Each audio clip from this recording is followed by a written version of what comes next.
एक ਅੱਗਾ है ते एक है पिछा, एक लोक है एक परलोक है, इन्हां विच पड़दा है मौत दा। जिउंदे जी ਅੱਗਾ नहीं दिसदा ते पिछे दा भी कोई ज्ञान नहीं। जदों मर गए फिर पिछे दा कोई ज्ञान नहीं, सोझी नहीं।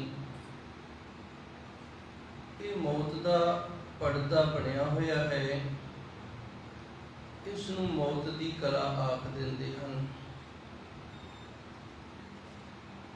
जिवें किसी दे अंदर संगीत कला है, उस संगीत जदों गायन करदा है ते फिर सानू उसदी उस कला दा पता लगदा, नहीं तां उस कला दा सानू पता नहीं लगदा। ते जे ये कला असी चाहुंदे आ साडे कोल आ जावे ते फिर सानू भी संगीतकार बनना पएगा। उसे तरह जिन्हां ने इस मौत दी कला दी प्राप्ति कर ली है, जिहड़े इस मौत दी कला नूं समझ चुके ने, उन्हां नूं अगे दा भी पता है ते पिछे दा भी पता है। ते जे असी चाहुंदे हां भी सानू भी अगे ते पिछे दा पता लगे ते फिर सानू भी ये मौत दी कला है ये सीखनी पैनी है। मेरे ख्याल गल पकड़ दे विच नहीं आई। मौत एक कला है। कला दा अर्थ हुंदा है हुनर, कला दा अर्थ हुंदा है गुण। किसी कोले हुनर है वो बड़ा सोहना संगीतकार है, किसी दे कोल हुनर है वो बड़ी सोहनी चित्रकारी कर लैंदा है।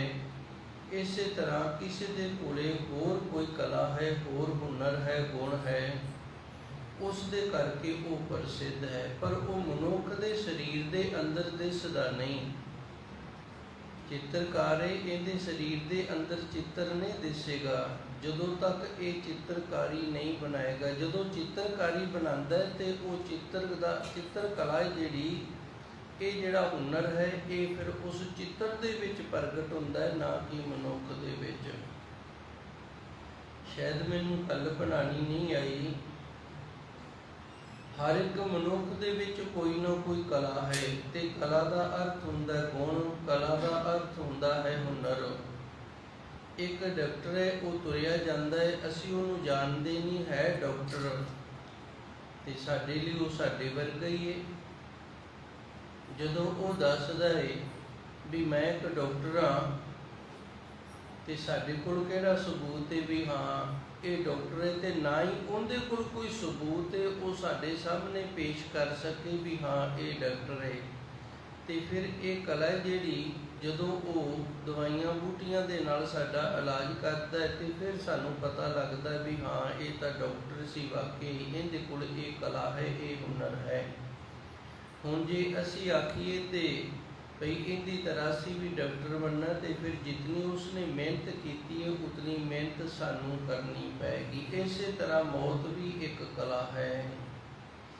जिन्होंने ये कला प्राप्त है उन्होंने अगे का भी ज्ञान है तो उन्होंने अपने पिछले जन्म का भी ज्ञान है।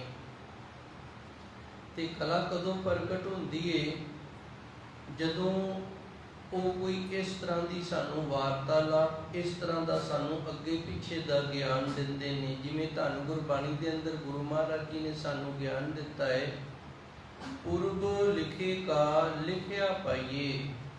भाई पिछले जन्म का जिहड़ा तू लेखा जोखा बनाया है ना, उस दे अनुसार हुण तैनूं प्राप्त हो रहा है। जे चंगा लेखा बनाया तो हुण तू सुख दे विच मौज दे विच, जे माड़ा बनाया है तो फिर भाई तू उस तरह का दुख दे विच। इउं गुरु महाराज जी सच्चे सतगुर नूं ये पिछे का साडा भी ज्ञान है तो सानू आप का ज्ञान कोई नहीं, क्योंकि साडे कोल एक कला नहीं हैगी। इस तरह गुरु महाराज जी सच्चे सतगुर सानू अगे का भी ज्ञान देंदे ने, क्योंकि गुरु महाराज जी के पास ये कला है। गुरु महाराज जी सानू अगे का ज्ञान देंदे ने, लेखा रब मगेसिया बैठा कढ़ वई भाई चंगे कर्म कर हुण तूं, ते अगे दरगाह दे विच तेरे तो लेखा लिया जाना है।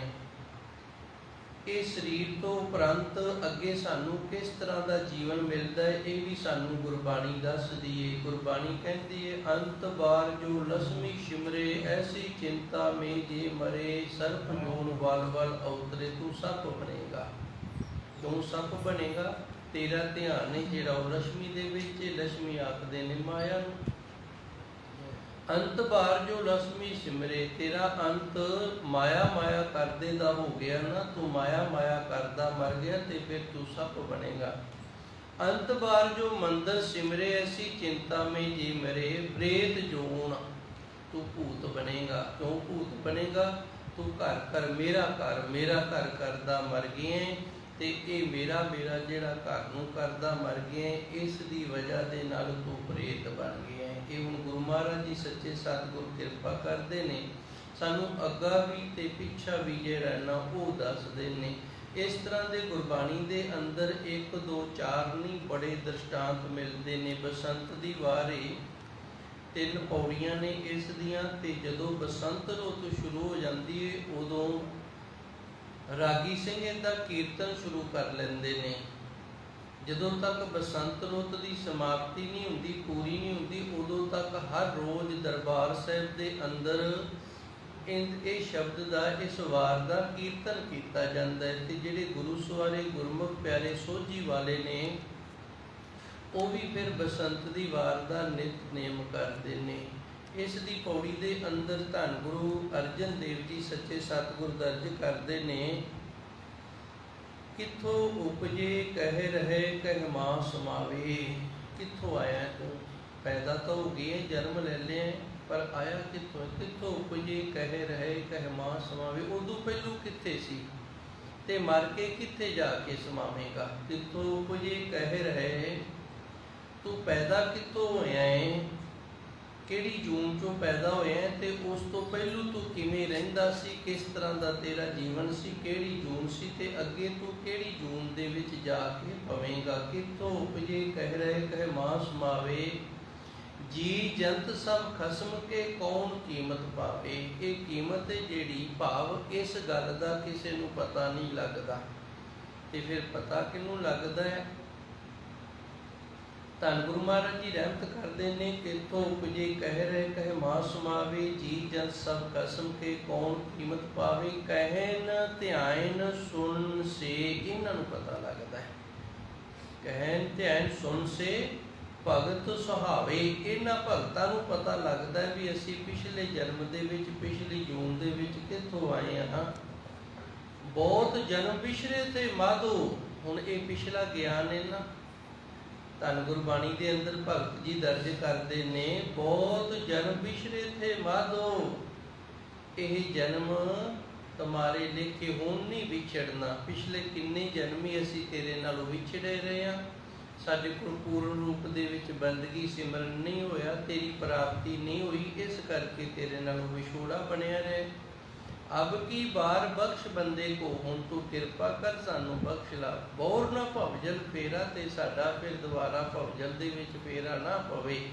ਇਹ ਹੁਣ ਅੱਗੇ ਤੇ ਪਿੱਛੇ ਦਾ ਗਿਆਨ ਹੋ ਗਿਆ। ਕਹਿਣ ਸੁਣ ਨਿਤ ਸੇ ਭਗਤ ਸੁਹਾਵੇ, ਉਹ ਭਗਤ ਸੋ ਬਨੀਕ ਨੇ, ਭਾਵ ਉਹਨਾਂ ਨੂੰ ਸਤਿਕਾਰ ਮਿਲਿਆ ਅੱਗੇ ਤੇ ਪਿੱਛੇ ਦੇ ਗਿਆਨ ਦਾ, ਜਿਹੜੇ ਉਸ ਪ੍ਰਭੂ ਪਰਮਾਤਮਾ ਦੇ ਭਗਤ ਹੋ ਗਏ ਨੇ। ਤੇ ਨਹੀਂ ਤਾਂ ਗੁਰੂ ਮਹਾਰਾਜ ਜੀ ਕਹਿੰਦੇ ਨੇ, ਅਗਮ ਅਗੋਚਰ ਸਾਹਿਬੋ ਕੌਣ ਕੀਮਤ। ਉਹ ਪਰਮਾਤਮਾ ਜਿਹੜਾ ਅਗਮਤਾ ਵਾਲਾ ਹੈ, ਅਗੋਚਰਤਾਈ ਵਾਲਾ, ਉਸ ਦਾ ਅੰਤ ਜਿਹੜਾ, ਉਹਦੀ ਕੀਮਤ ਹੈ ਜਿਹੜੀ ਕਿਸੇ ਤੋਂ ਨਹੀਂ ਪਾਈ ਗਈ। ਇਸ ਤਰ੍ਹਾਂ ਇਹ ਮੌਤ ਦੀ ਜਿਹੜੀ ਇੱਕ ਕਲਾ ਹੈ, ਤੇ ਜੀਵਨ ਦੀ ਜਿਹੜੀ ਹੱਦ ਹੈ ਇਹ ਵੀ ਮੌਤ ਹੈ। ਜੀਵਨ ਦੀ ਹੱਦ ਸ਼ੁਰੂ ਹੁੰਦੀ ਹੈ ਜਨਮ ਤੋਂ, ਤੇ ਜੀਵਨ ਦੀ ਹੱਦ ਜਿਹੜੀ ਇਹ ਖਤਮ ਹੁੰਦੀ ਹੈ ਜਾ ਕੇ ਮੌਤ ਤੇ। ਜਿਵੇਂ ਸਾਡੇ ਘਰ ਦੀਆਂ ਹੱਦਬੰਦੀਆਂ ਨੇ ਨਾ, ਇਹ ਮੇਰੇ ਘਰ ਦੀ ਹੱਦ ਤੇ ਹੁਣ ਅਗਲੇ ਦੀ ਸ਼ੁਰੂ ਹੋ ਗਈ ਹੈ। ਇਸੇ ਤਰ੍ਹਾਂ ਪਿੰਡਾਂ ਦੀਆਂ ਹੱਦਬੰਦੀਆਂ ਨੇ, ਇਹ ਪਿੰਡ ਇੱਥੋਂ ਸ਼ੁਰੂ ਹੋ ਗਿਆ ਹੈ, ਤੇ ਇੱਥੇ ਇਹਦੀ ਹੱਦ ਤੇ ਅੱਗੋਂ ਨਵੇਂ ਪਿੰਡ ਦੀ ਹੱਦ ਸ਼ੁਰੂ ਹੋ ਗਈ ਹੈ। ਇਵੇਂ ਪਿਛਲੇ ਜਨਮ ਦੀ ਹੱਦ ਜਿਹੜੀ ਮੌਤ ਨਾਲ ਖਤਮ ਹੋਈ ਸੀ, ਤੇ ਨਵਾਂ ਜਨਮ ਸੀ ਜਿਹੜਾ ਜਨਮ ਤੋਂ ਇਹ ਜੀਵਨ ਦੀ ਹੱਦ ਸ਼ੁਰੂ ਹੋ ਗਈ ਸੀ, ਤੇ ਜਦੋਂ ਮਰ ਗਿਆ ਮਨੁੱਖ ਇਹ ਜੀਵਨ ਦੀ ਹੱਦ ਖਤਮ ਹੋ ਗਈ ਹੈ। ਇਹ ਮੌਤ ਦਾ ਸਾਡੇ ਵਿਚਾਲੇ ਇੱਕ ਪਰਦਾ ਹੈ। ਅਸਲ ਵਿੱਚ ਰੱਬ ਦੀ ਪ੍ਰਾਪਤੀ ਹੈ ਜਿਹੜੀ ਉਦੋਂ ਹੁੰਦੀ ਹੈ ਜਦੋਂ ਮਨੁੱਖ ਇਸ ਹੱਦ ਨੂੰ ਪਾਰ ਕਰ ਜਾਂਦਾ ਹੈ। ਜੇ ਮਰਨੇ ਤੇ ਜਗ ਡਰੇ ਮੇਰੇ ਮਨ ਆਨੰਦ। ਹੁਣ ਭਗਤ ਜੀ ਨੂੰ ਖੁਸ਼ੀ ਕਿਉਂ ਹੈ? ਕਿਉਂਕਿ ਉਹਨਾਂ ਨੇ ਪਰਦਾ ਤੋੜਤਾ ਹੈ, ਇਹ ਹੱਦ ਹੈ ਜਿਹੜੀ ਇਹਨੂੰ ਖਤਮ ਕਰ ਦਿੱਤਾ ਹੈ। ਤੇ ਇਹ ਹੱਦ ਖਤਮ ਕਰਨ ਵਾਲਾ ਜਿਹੜਾ ਉਹ ਪਰਮਾਤਮਾ ਦਾ ਰੂਪ ਹੋ ਜਾਂਦਾ ਹੈ, ਉਹ ਪ੍ਰਭੂ ਦਾ ਰੂਪ ਬਣ ਜਾਂਦਾ ਹੈ। ਇਸ ਤਰ੍ਹਾਂ ਦੇ ਹੋਰ ਵੀ ਬੜੇ ਪ੍ਰਮਾਣ ਨੇ ਗੁਰਬਾਣੀ ਦੇ ਅੰਦਰ। ਸੁਣੋ ਰੇ ਤੂੰ ਕੌਣ ਕਹਾਂ ਤੇ ਆਇਓ, ਸੁਣ ਭਾਈ ਗੁਰੂ ਸਵਾਰਿਆ ਤੂੰ ਕੌਣ ਹੈ ਤੇ ਕਿੱਥੋਂ ਆਇਆ, ਪਤਾ ਤੈਨੂੰ? ਜੇ ਨਹੀਂ ਪਤਾ ਤੇ ਫਿਰ ਅਜੇ ਤੂੰ ਭਗਤ ਨਹੀਂ ਬਣਿਆ, ਅਜੇ ਤੂੰ ਗਿਆਨੀ ਨਹੀਂ ਬਣਿਆ। ਏਤੀ ਨਾ ਜਾਣੇ ਕੇਤੀਕ ਮੁੱਦਤ, ਤੈਨੂੰ ਇਹ ਹੀ ਨਹੀਂ ਪਤਾ ਤੇਰੀ ਮੁੱਦਤ ਕਿੰਨੀ ਕੁ ਰਹਿ ਗਈ, ਭਾਵ ਤੇਰਾ ਜੀਵਨ ਅੱਗੇ ਕਿੰਨਾ ਰਹਿ ਗਿਆ। ਤੇ ਇਸ ਦੇ ਬਾਬਤ ਫਿਰ ਧੰਨ ਗੁਰਬਾਣੀ ਦੇ ਅੰਦਰ ਗੁਰੂ ਮਹਾਰਾਜ ਜੀ ਦੱਸਦੇ ਨੇ ਇਹ ਗਿਆਨੀ ਨਹੀਂ ਹੈਗਾ, ਕਿਉਂਕਿ ਇਹਨੂੰ ਨਾ ਤਾਂ ਇਹ ਪਤਾ ਹੈ ਆਪਣੇ ਪਿਛਲੇ ਜਨਮਾਂ ਦਾ, ਤੇ ਨਾ ਹੀ ਇਹਨੂੰ ਇਹ ਪਤਾ ਹੈ ਆਪਣੇ ਅਗਲੇ ਜਨਮ ਦਾ, ਵੀ ਅੱਗੇ ਮੌਤ ਤੋਂ ਬਾਅਦ ਕੀ ਹੋਣਾ ਤੇ ਮੈਂ ਕਿੱਥੇ ਜਾਣਾ ਹੈ। ਫਿਰ ਗੁਰਬਾਣੀ ਦੇ ਅੰਦਰ ਗੁਰੂ ਮਹਾਰਾਜ ਜੀ ਦਰਜ ਕਰਦੇ ਨੇ ਹਿਰਦੇ ਕਪਟ ਮੁਖ ਗਿਆਨੀ। ਇਸ ਤਰ੍ਹਾਂ ਦੇ ਮਨੁੱਖ ਨੇ ਜਿਹੜੇ ਗਿਆਨੀ ਬਣੇ ਹੋਏ, ਉਹਨਾਂ ਦੇ ਹਿਰਦੇ ਦੇ ਵਿੱਚ ਛਲ ਹੈ, ਕਪਟ ਹੈ। ਉਹ ਸਮਾਜ ਦੇ ਨਾਲ, ਲੁਕਾਈ ਦੇ ਨਾਲ, ਦੁਨੀਆ ਦੇ ਨਾਲ ਛਲ ਕਰਦੇ ਨੇ ਤੇ ਮੂੰਹ ਦੇ ਨਾਲ ਉਹ ਆਪਣੇ ਆਪ ਨੂੰ ਗਿਆਨੀ ਅਖਵਾਉਂਦੇ ਨੇ। ਝੂਠੇ ਕਹਾਂ ਬਲੋਵੇ ਪਾਣੀ, ਇਹ ਝੂਠਾ ਮਨੁੱਖ ਹੈ ਤੇ ਇਹ ਪਾਣੀ ਰਿੜਕ ਰਿਹਾ ਹੈ। ਜਦੋਂ ਆਪਾਂ ਪਾਣੀ ਰਿੜਕਦੇ ਹਾਂ ਉਹਦੇ ਵਿੱਚੋਂ ਨਿਕਲਦਾ ਕੁਝ ਨਹੀਂ। ਦੁੱਧ ਨੂੰ ਰਿੜਕਿਆ ਤਾਂ ਮੱਖਣ ਬਣ ਜਾਂਦਾ ਹੈ, ਪਾਣੀ ਨੂੰ ਰਿੜਕਿਆ ਉਹਦੇ ਵਿੱਚੋਂ ਕੁਝ ਨਹੀਂ ਨਿਕਲਦਾ। ਗੁਰੂ ਮਹਾਰਾਜ ਜੀ ਸੱਚੇ ਸਤਿਗੁਰ ਦਰਜ ਕਰਦੇ ਨੇ ਵੀ ਇਸ ਤਰ੍ਹਾਂ ਦਾ ਮਨੁੱਖ ਹੈ ਜਿਹਨੂੰ ਅੱਗੇ ਤੇ ਪਿੱਛੇ ਦੀ ਸੋਝੀ ਕੋਈ ਨਹੀਂ, ਅੱਗੇ ਤੇ ਪਿੱਛੇ ਦਾ ਗਿਆਨ ਕੋਈ ਨਹੀਂ, ਉਹ ਭਾਈ ਗਿਆਨਵਾਨ ਨਹੀਂ ਹੈਗਾ। ਤੇ ਜਿਹਨੂੰ ਅੱਗੇ ਤੇ ਪਿੱਛੇ ਦੀ ਸੋਝੀ ਹੋ ਗਈ ਹੈ, ਜਿਹਨੇ ਇਹ ਮਾਇਆ ਵਾਹਿਗੁਰੂ ਜੀ ਮੌਤ ਦਾ ਪਰਦਾ ਜਿਹੜਾ ਇਹ ਤੋੜ ਲਿਆ ਹੈ, ਅੱਗੇ ਦਾ ਗਿਆਨ ਹੋ ਗਿਆ ਤੇ ਪਿਛਲੇ ਜਨਮਾਂ ਦਾ ਗਿਆਨ ਹੋ ਗਿਆ, ਉਹ ਗੁਰਮੁਖ ਪਿਆਰਾ ਜਿਹੜਾ ਉਹਨੂੰ ਅਸੀਂ ਭਗਤ ਆਖ ਸਕਦੇ ਹਾਂ, ਉਹਨੂੰ ਸੰਤ ਆਖ ਸਕਦੇ ਹਾਂ। ਜਿਵੇਂ ਸੁਖਦੇਵ ਮੁਨੀ ਜੀ ਸਨ, ਇਹਨਾਂ ਨੂੰ ਜਦੋਂ ਸੰਗਤ ਕਰਦਿਆਂ ਨੂੰ ਵਿਰਾਗ ਹੋ ਗਿਆ ਤੇ ਇਹ ਜੰਗਲ ਦੇ ਵਿੱਚ ਬੰਦਗੀ ਕਰਨ ਵਾਲੇ ਪਾਸੇ ਤੁਰ ਪਏ। ਵਿਆਸ ਇਹਨਾਂ ਦੇ ਪਿਤਾ ਜੀ ਸਨ, ਉਹਨਾਂ ਨੇ ਇਹਨੂੰ ਰੋਕਿਆ। ਬਚਪਨ ਸੀ, 12 ਸਾਲ ਦੀ ਉਮਰ ਸੀ, ਛੋਟਾ ਜੀਵਨ ਸੀ ਤੇ ਰੋਕ ਲਿਆ। ਪੁੱਤਰ ਦਾ ਮੋਹ ਆ ਗਿਆ ਤੇ ਵਿਆਸ ਜੀ ਨੇ, ਵਾਹਿਗੁਰੂ ਜੀ ਸੁਖ ਜੀ ਨੇ ਆਖਿਆ ਪਿਤਾ ਜੀ ਮੈਨੂੰ ਰੋਕੋ ਨਾ, ਸੰਗਤ ਕਰਦਿਆਂ ਹੋਇਆਂ ਮੈਨੂੰ ਪਿਛਲੇ ਜਨਮਾਂ ਦਾ ਗਿਆਨ ਹੋਇਆ। ਮੈਂ ਕਿਸੇ ਜਨਮ ਦੇ ਵਿੱਚ ਬਿੱਲਾ ਸੀ ਤੇ ਵੱਡੇ ਬਿੱਲੇ ਮੇਰਾ ਗਲ ਘੁੱਟ ਦਿੰਦੇ ਸੀ, ਬੜਾ ਔਖਾ ਹੋ ਕੇ ਮਰਿਆ ਸੀ। ਇਸੇ ਤਰ੍ਹਾਂ ਹੋਰ ਵੀ ਬੜੇ ਉਹਨੇ ਆਪਣੇ ਪਿਛਲੇ ਜਨਮਾਂ ਦੇ ਖੁਲਾਸੇ ਕੀਤੇ ਨੇ। 10ਵੇਂ ਪਾਤਸ਼ਾਹ ਸਾਹਿਬ ਗੁਰੂ ਗੋਬਿੰਦ ਸਿੰਘ ਮਹਾਰਾਜ ਜੀ ਨੇ, ਧੰਨ ਗੁਰੂ ਮਹਾਰਾਜ ਜੀ ਸੱਚੇ ਸਤਿਗੁਰ ਦੀ ਦਸਮ ਗ੍ਰੰਥ ਦੀ ਬਾਣੀ ਦੇ ਅੰਦਰ ਆਪਣਾ ਪਿਛੋਕੜ ਸਾਰਾ ਹੀ ਲਿਖਿਆ ਹੈ।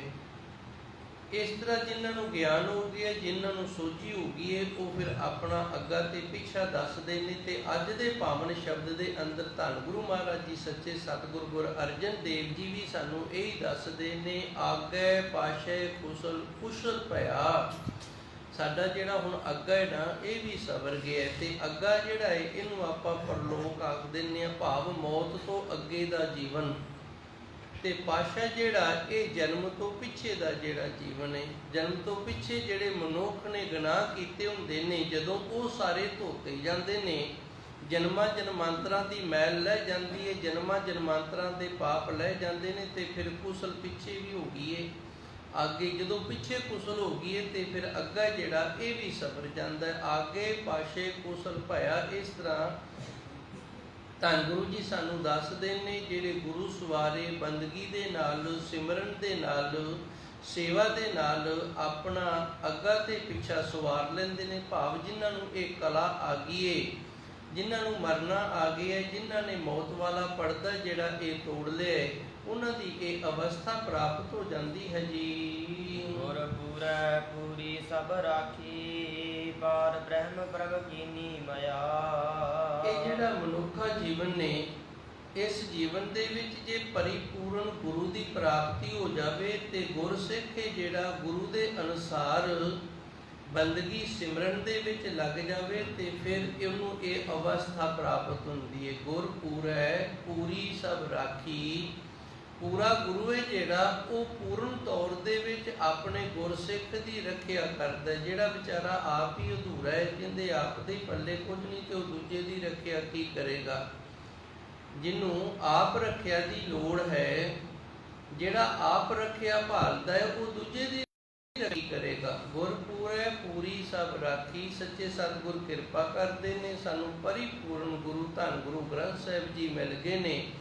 ਤੇ ਜਿਹੜੇ ਗੁਰੂ ਮਹਾਰਾਜ ਜੀ ਦੀ ਬਾਣੀ ਦੇ ਵਿੱਚ, ਗੁਰੂ ਜੀ ਦੇ ਵਿੱਚ ਸ਼ਰਧਾ ਰੱਖਦੇ ਨੇ, ਫਿਰ ਸੱਚੇ ਸਤਿਗੁਰ ਉਹਨਾਂ ਦੀ ਪੂਰਨ ਰੂਪ ਦੇ ਵਿੱਚ ਰੱਖਿਆ ਕਰਦੇ ਨੇ ਤੇ ਉਹਨਾਂ ਨੂੰ ਇਹ ਕਲਾ, ਇਹ ਅਵਸਥਾ ਪ੍ਰਾਪਤ ਹੋ ਜਾਂਦੀ ਹੈ। ਪਾਰ ਬ੍ਰਹਮ ਪ੍ਰਭ ਕੀਨੀ ਮਾਇਆ। ਇਹ ਕਿਰਪਾ ਜਿਹੜੀ ਇਹ ਪਾਰਾਵਾਰ ਤੋਂ ਰਹਿਤ ਬ੍ਰਹਮ ਸਰੂਪ ਦੀ ਹੈ ਜੀ। ਰਹਾਉ ਮਨ ਤਨ ਰਵ ਰਹਿਆ ਹਰ ਪ੍ਰੀਤਮ, ਦੁਖ ਦਰਦ ਸਗਲਾ ਮਿਟ ਗਿਆ। ਵਿਸ਼ਰਾਮ ਲਾ ਕੇ ਧੰਨ ਗੁਰੂ ਜੀ ਰਹਿਮਤ ਕਰਦੇ ਨੇ। ਰਹਾਉ ਵਾਲੀਆਂ ਤੁਕਾਂ ਤੋਂ ਉਪਰੰਤ ਮਨ ਤਨ ਗੁਰਬਾਣੀ ਦੇ ਅੰਦਰ ਇਹ ਸ਼ਬਦ ਨੇ ਜਿਹੜੇ ਇਹ ਇਕੱਠੇ ਹੁੰਦੇ ਨੇ। ਮਨ ਤਨ ਜੀ ਜਨਤ ਭਾਵ ਸਰੀਰੇ ਤੇ ਮਾਣੇ, ਤੇ ਮਾਣੇ ਤਾਂ ਫਿਰ ਸਰੀਰੇ। ਇਹ ਸਰੀਰ ਦੇ ਅੰਦਰ ਆਤਮਾ ਹੈ ਤੇ ਸਰੀਰ ਚੱਲਦਾ ਫਿਰਦਾ ਹੈ। ਜੇ ਸਰੀਰ ਹੈ ਤੇ ਫਿਰ ਇਹ ਆਤਮਾ ਨੂੰ ਆਸਰਾ ਮਿਲਿਆ ਹੋਇਆ, ਸਵਾਰੀ ਮਿਲੀ ਹੋਈ ਹੈ। ਇਹ ਆਤਮਾ ਸਰੀਰ ਦੇ ਕਰਕੇ ਇਹ ਸਮਾਜ ਦੇ ਵਿੱਚ ਵਿਚਰ ਰਹੀ ਹੈ। ਮਨ ਤਨ ਰਵ ਰਿਹਾ ਹਰ ਪ੍ਰੀਤਮ ਹਰੀ। ਅਕਾਲ ਪੁਰਖ ਵਾਹਿਗੁਰੂ ਜੋ ਸਾਡੇ ਅੰਦਰੋਂ ਅਗਿਆਨ ਦਾ ਹਨੇਰਾ ਦੂਰ ਕਰਨ ਵਾਲਾ ਹੈ, ਸਾਡਾ ਪ੍ਰੀਤਮ ਪਿਆਰਾ ਹੈ, ਉਹ ਜਦੋਂ ਮਨ ਕਰਕੇ ਤੇ ਤਨ ਕਰਕੇ ਅੰਦਰ ਰਵ ਜਾਂਦਾ ਹੈ। ਰਵ ਰਿਹਾ, ਰਵ ਦਾ ਅਰਥ ਹੁੰਦਾ ਹੈ ਸਮਾ ਜਾਣਾ। ਜਿਵੇਂ ਫਰਸ਼ ਦੇ ਉੱਤੇ ਪਾਣੀ ਡੁੱਲਿਆ ਤੇ ਇੱਕ ਲੀਰ ਲੈ ਲਓ ਸੁੱਕੀ ਹੋਈ, ਉਹਨੂੰ ਇਸ ਪਾਣੀ ਦੇ ਉੱਤੇ ਰੱਖ ਲਵੋ। ਇਹ ਲੀਰ ਜਿਹੜੀ ਇਹ ਸਾਰਾ ਪਾਣੀ ਜਿਹੜਾ ਆਪਣੇ ਵਿੱਚ ਰਵ ਲਵੇਗੀ, ਸਮਾ ਜਾਵੇਗੀ। ਜਿਨ੍ਹਾਂ ਦੇ ਮਨ ਤੇ ਤਨ ਦੇ ਵਿੱਚ ਪ੍ਰਭੂ ਪਰਮਾਤਮਾ ਅਕਾਲ ਪੁਰਖ ਦਾ ਪਿਆਰ ਸਮਾਇਆ ਹੋਇਆ ਹੈ, ਦੁੱਖ ਦਰਦ ਉਹਨਾਂ ਦਾ ਦੁੱਖ ਦਰਦ ਦੇ ਸਗਲਾ ਮਿਟ ਗਿਆ। ਇਹ ਸਾਰਾ ਨਾਸ ਹੋ ਜਾਂਦਾ। ਹੁਣ ਦੁੱਖ ਕੀ ਹੈ? ਪਾਪ ਹੈ ਜਿਹੜਾ ਇਹ ਦੁੱਖ ਰੂਪ ਹੋ ਕੇ ਸਾਨੂੰ ਪ੍ਰਾਪਤ ਹੁੰਦਾ ਹੈ। ਜੋ ਅਸੀਂ ਸਰੀਰ ਦੇ ਨਾਲ ਕੀਤਾ ਹੈ ਉਹਨੂੰ ਸਰੀਰ ਦੇ ਨਾਲ ਹੀ ਭੋਗਣਾ ਪੈਣਾ ਹੈ। ਜੋ ਅਸੀਂ ਮਨ ਦੇ ਨਾਲ ਕੀਤਾ ਹੈ ਉਹਨੂੰ ਮਨ ਦੇ ਨਾਲ ਭੋਗਣਾ ਪੈਣਾ ਹੈ। ਇੱਥੋਂ ਤੱਕ ਕਿ ਜੇ ਅਸੀਂ ਸੱਜੇ ਹੱਥ ਦੇ ਨਾਲ ਗੁਨਾਹ ਕੀਤਾ ਹੈ ਨਾ, ਤੇ ਉਸ ਦੀ ਸਜ਼ਾ ਜਿਹੜੀ ਸੱਜੇ ਹੱਥ ਨੂੰ ਮਿਲੇਗੀ। ਸਾਡਾ ਸੱਜਾ ਹੱਥ ਜਿਹੜਾ ਉਹ ਵੱਢਿਆ ਜਾਵੇਗਾ, ਖੱਬਾ ਨਹੀਂ ਵਡੀਚੇਗਾ। ਇਸ ਦੀ ਹਾਮੀ ਧੰਨ ਗੁਰੂ ਮਹਾਰਾਜ ਜੀ ਸੱਚੇ ਸਤਿਗੁਰ ਗੁਰਬਾਣੀ ਦੇ ਅੰਦਰ ਆਪ ਭਰਦੇ ਨੇ। ਅਹੇ ਕਰ ਕਰੇ ਸੋ ਅਹੇ ਕਰ ਪਾਵੇ। ਅਹੇ ਦਾ ਅਰਥ ਹੁੰਦਾ ਇਸ ਦੇ ਨਾਲ, ਕਰ ਦਾ ਅਰਥ ਹੈ ਹੱਥ। ਇਹ ਗੁਰੂ ਸਵਾਰਿਆ ਅਹੇ ਕਰ, ਜੇ ਤੂੰ ਇਸ ਹੱਥ ਦੇ ਨਾਲ ਕਰੇਗਾ ਨਾ ਇਹ ਕਰ ਪਾਵੇ, ਤੇ ਫਿਰ ਤੇਰਾ ਇਹ ਜਿਹੜਾ ਕੀਤਾ ਹੋਇਆ ਇਸ ਹੱਥ ਦੇ ਨਾਲ ਕਰਮ ਹੈ ਉਹ ਇਸੇ ਹੱਥ ਨੂੰ ਹੀ ਭੁਗਤਣਾ ਪੈਣਾ, ਨਾ ਕਿ ਇਸ ਹੱਥ ਨੂੰ। ਕਿਤਨਾ ਵਧੀਆ ਇਨਸਾਫ ਹੈ ਉਸ ਪ੍ਰਭੂ ਪਰਮਾਤਮਾ ਦਾ। ਜੇ ਅੱਖਾਂ ਦੇ ਨਾਲ ਪਾਪ ਕੀਤਾ ਤੇ ਫਿਰ ਅੱਖਾਂ ਨੂੰ ਭੋਗਣਾ ਪੈਣਾ। ਜੇ ਕੰਨਾਂ ਦੇ ਨਾਲ ਕੀਤਾ ਤੇ ਕੰਨਾਂ ਨੂੰ ਭੋਗਣਾ ਪੈਣਾ। ਸਰੀਰ ਦੇ ਜਿਹੜੇ ਅੰਗ ਦੇ ਨਾਲ ਕੀਤਾ ਹੈ ਉਸੇ ਅੰਗ ਨੂੰ ਇਹ ਗੁਨਾਹ ਪਾਪ ਹੈ ਜਿਹੜਾ ਇਹ ਭੋਗਣਾ ਪੈਣਾ ਹੈ। ਪਾਪ ਹੈ ਜਿਹੜਾ ਇਹ ਸਰੀਰ ਨਾਲ ਕੀਤਾ ਜਾਂਦਾ ਹੈ, ਤੇ ਜਿਹੜਾ ਪਾਪ ਕੀਤਾ ਹੈ ਉਹ ਦੁੱਖ ਰੂਪ ਹੋ ਕੇ ਫਿਰ ਇਸ ਸਰੀਰ ਦੇ ਨਾਲ ਹੰਡਾਉਣਾ ਪੈਣਾ ਹੈ। ਦੁੱਖ ਦਰਦ ਸਗਲਾ ਮਿਟ ਗਿਆ। ਧੰਨ ਗੁਰੂ ਜੀ ਰਹਿਮਤ ਕਰਦੇ ਨੇ, ਜਦੋਂ ਸੱਚੇ ਸਤਿਗੁਰ ਦੀ ਕਿਰਪਾ ਹੋ ਗਈ ਹੈ, ਵਾਹਿਗੁਰੂ ਦੀ ਰਹਿਮਤ ਹੋ ਗਈ ਹੈ, ਪਰਮਾਤਮਾ ਦੀ ਰਹਿਮਤ ਹੋ ਗਈ ਹੈ, ਆਗੇ ਪਾਸ਼ੇ ਕੁਸ਼ਲ ਭਇਆ, ਫਿਰ ਸਾਡਾ ਅੱਗਾ ਤੇ ਪਿੱਛਾ ਦੋਵੇਂ ਸਵਰ ਗਏ ਨੇ।